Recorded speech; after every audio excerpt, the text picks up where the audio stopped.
Hey everybody, welcome to Dad Talk. Today I am Eric Carroll and we have Miss Kim Klacik on the podcast. How you doing, Kim? I'm doing good. How are you guys doing? Really good. Got to talk to you a little bit in Atlanta a few months ago. I know you fought a really hard campaign. Are you planning on doing so again? Well, we have redistricting coming up in September, so we're going to take a look at it and figure out whether or not we're going to run in that district, which is District 7, or maybe consider statewide, so we'll see. You know, Kim, when I was in Baltimore, I made 2 trips there last year. I was very shocked at what I saw. It was like a third world country, and that was before you made that video, and then I saw that video and I was like, she's spot on. Something is going on in this city. What is going on in the city of Baltimore? It's interesting because we get a lot of federal funding each year, you know, millions of dollars, and so this is kind of what I was talking about when I was running. It's like our leaders basically leverage the urban struggle. They go to Capitol Hill, they request funds and say, look, we got to fix our neighborhoods, we got to fix the school system, but then that money never hits the ground, and so somewhere it's getting missed, whether it's getting stolen, mismanagement, whatever it may be. But that's why I wanted to run for office and actually show the books and have some accountability and transparency. You know, and they've showed in the statistics, a lot of what we talk about is the fatherless issue and the father absence that's going on. Statistics have shown that children that grow up in a home without a father end up more likely to be in poverty. How do you think that might be affecting that community? Absolutely. Family structure is key, right? 2 of our biggest issues, which actually President Barack Obama talked about in 2008, the best reparations for the Black community is a good public education system and making sure they have the family structure and the resources that they need as far as job opportunities. When you have 2 incomes coming into one household, obviously that helps, and it keeps families above the poverty line. And we did some research not too long ago, back in, gosh, I want to say since 1994, 2 household parents for the Black community, two parents in one household, you are usually above the poverty line, and the only people that have been below it since 1994 has been 8% of the population. So there is a correlation there, and so we need to really focus on that. Unfortunately, a lot of people don't know this, but when you have maybe government assistance like Section 8, you can't have the male in the household when you accept those Section 8 vouchers. And so when you ask the mother to basically marry the government over the father of their children, that is when we started to see that decline in 1965. No, I'm glad you're talking about the socioeconomics behind this, because it's certainly the federal incentives. I think we can see how destructive that has been. But let's talk about just having a father in the household, how that helps children socially, emotionally, academically.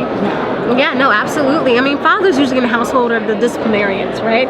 And so usually they keep the house together and they make sure your kid's going to school. But you know, at the same time, it's like a lot of kids love to just, you know, make their fathers proud. I know I grew up with my, you know, I was so blessed. I had both parents in the house. But I would love to make my dad proud of what I'm doing, you know? So I was keeping up, whether it was in school, I played soccer, you know, and it's just, it kind of brings it all together. It's just that family dynamic. And I think we really do need to get back to that. And I think it makes a big difference, and data shows that. Absolutely, and I think a lot of our lawmakers, they focus too much on economics, they focus too much on numbers, and we're not looking at the importance of fathers from a social perspective. And you know, let's take you for example. You were raised by both parents.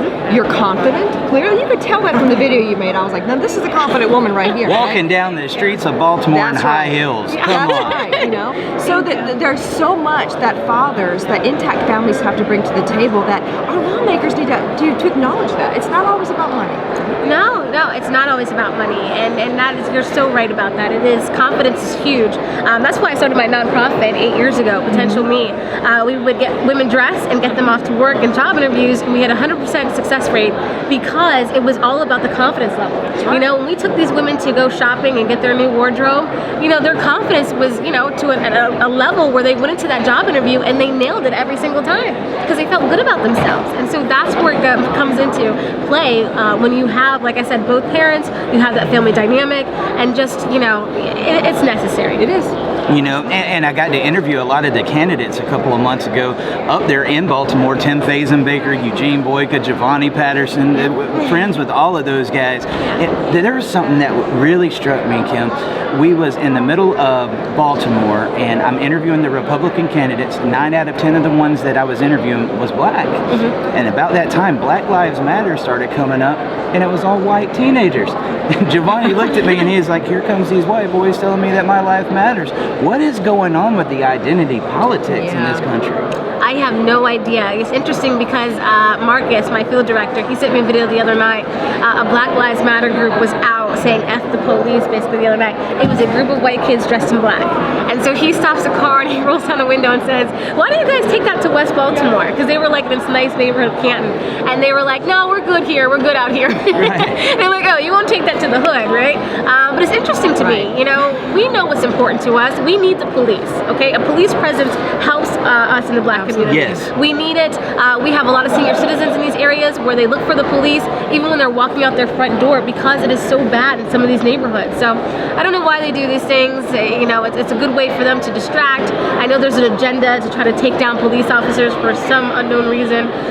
But you know what? We're going to stay the course. Well, you know what? Thank you so much for standing for what you believe in, and I believe in what you're doing. Let me ask though, if you ever do get into office, what are some suggestions or what are some things that you think you could do to help alleviate the fatherless issue? Yeah, so I think focusing on, so we do have some programs in West Baltimore right now that actually focus on making sure the family dynamic stays together. There's this group called Dads United.